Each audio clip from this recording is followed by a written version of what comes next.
Pourquoi Dieu permet-il le mal moral? C'est la question que nous allons étudier ensemble aujourd'hui dans cette émission Épistéo avec le philosophe Alexis Masson. Alors pour commencer, le mal on connaît, la morale on connaît, mais le mal moral, qu'est-ce que c'est?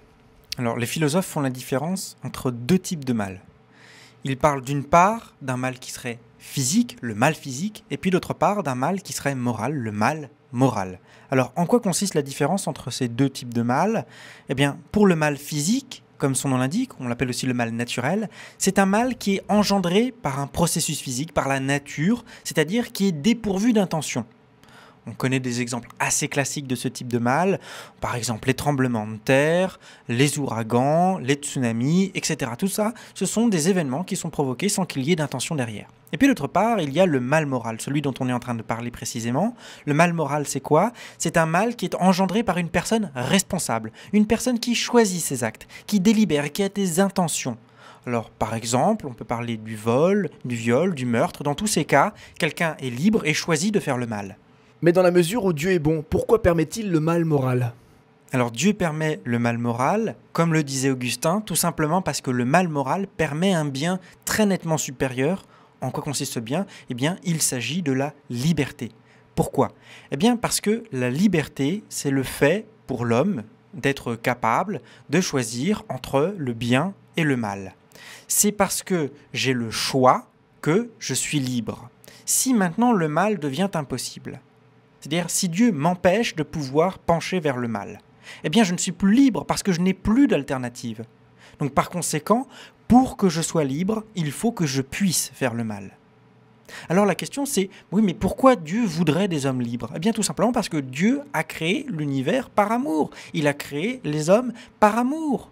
Et que si Dieu aime les hommes, il veut entrer dans une relation d'amour libre avec eux. Pourquoi? Bien parce que s'il les contraignait toujours à choisir ce qui est bien, Dieu, en réalité, ne serait pas dans une relation libre avec eux, mais dans une relation de viol. Ce n'est plus de l'amour, ce serait du viol. Donc c'est parce que Dieu aime l'humanité qu'il veut qu'elle soit libre, et parce qu'elle est libre, il faut qu'elle puisse faire le mal. Mais si on considère ce Dieu omnipotent, il peut tout faire. Alors pourquoi ne pas avoir créé des hommes 100% libres d'un côté, mais également 100% bons? Alors effectivement, la question se pose. Alors certains philosophes ont essayé d'écarter cette hypothèse. Par exemple, Alvin Plantinga répondait que finalement Dieu n'est pas si puissant que cela, il n'est pas tout puissant, tout simplement parce que Dieu est incapable de créer un homme ou une série d'hommes, enfin un univers dans lequel tous les hommes seraient à la fois libres et à la fois bons. D'après lui, c'est pas possible. Pour ma part, je crois qu'il faut prendre le problème sérieusement. C'est une possibilité, tout simplement parce qu'il n'y a pas de contradiction. En quoi un univers dans lequel tous les hommes seraient libres et en même temps tous les hommes feraient le bien serait quelque chose de contradictoire. C'est quelque chose qui ne contient pas de contradiction, donc c'est quelque chose de possible, donc c'est quelque chose que Dieu peut faire. Et Dieu étant omnipotent, c'est-à-dire tout puissant, Dieu peut effectivement le faire. À mon avis, le problème est ailleurs. Le problème, c'est que l'implication de cette hypothèse, c'est que cela contradirait le motif même de la création. Pourquoi? Bien parce que Dieu créerait des hommes en les sélectionnant. Non pas pour ce qu'ils sont eux-mêmes, mais pour leurs actes. Autrement dit, Dieu n'aimerait pas les hommes, chacun d'eux pour ce qu'ils sont, mais pour les actes, c'est-à-dire pour le fait qu'ils fassent le bien. Il les sélectionnerait sur des critères. Imaginons l'exemple suivant pour bien comprendre en quoi cela contredit l'amour. Prenons l'exemple d'une mère, par exemple, qui serait enceinte de jumeaux et allant voir une voyante, cette voyante lui dit « Écoutez, madame, l'un de vos jumeaux sera un délinquant. » Et cette mère décide « cet enfant devenant délinquant, enfin c'est ce qu'elle croit, peu importe que ce soit vrai ou non, c'est ce qu'elle croit, eh bien cet enfant risquant de devenir délinquant, je ferais mieux d'avorter. » Cette mère est-elle digne et cette mère aime-t-elle réellement ses enfants? Non, en réalité, elle s'intéresse à leurs actes. Elle ne s'intéresse pas du tout à la dignité de chaque enfant, de chaque personne. Elle s'intéresse uniquement à leurs actes. La preuve, c'est que si la situation était inversée entre les deux jumeaux, eh bien c'est l'autre qu'elle avorterait. Donc c'est bien la preuve que ce n'est pas la personne en tant que telle qui intéresse cette mère, mais ce sont les actes. Eh bien il en va de même avec Dieu.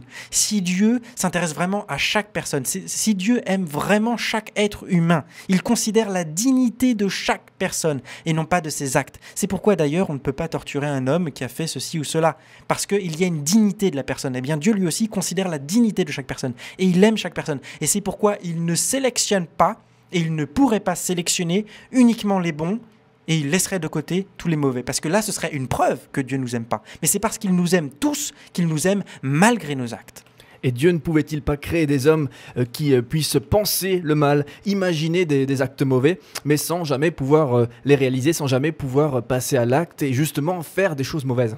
Le problème, c'est que pour être libre, il faut que l'on puisse accomplir nos pensées. Imaginons un instant quelqu'un qui vole. Si à chaque fois qu'il vole, son butin disparaît et réapparaît dans la bourse de la victime, c'est-à-dire que, en gros, le vol est totalement annulé, bien, la tentation même de voler n'existe plus puisque ça devient une impossibilité. On ne peut pas désirer quelque chose qu'on ne peut pas faire, qui est strictement impossible. Et donc, par conséquent, pour qu'on puisse désirer ou avoir la tentation de faire quelque chose de mal, il faut que ce soit possible. Donc, par conséquent, il fallait que Dieu crée des hommes qui non seulement sont libres en pensée, mais qui en plus pouvaient effectivement accomplir ce qu'ils pensent. Merci Alexis pour ces explications, ça fait plaisir de voir que les philosophes n'ont pas de portefeuille, ils ont des bourses encore. Allez, on te retrouve très prochainement pour une nouvelle émission et bien sûr on te retrouve sur ton site internet episteo.com. Retrouvez les émissions Episteo sur le site www.episteo.com.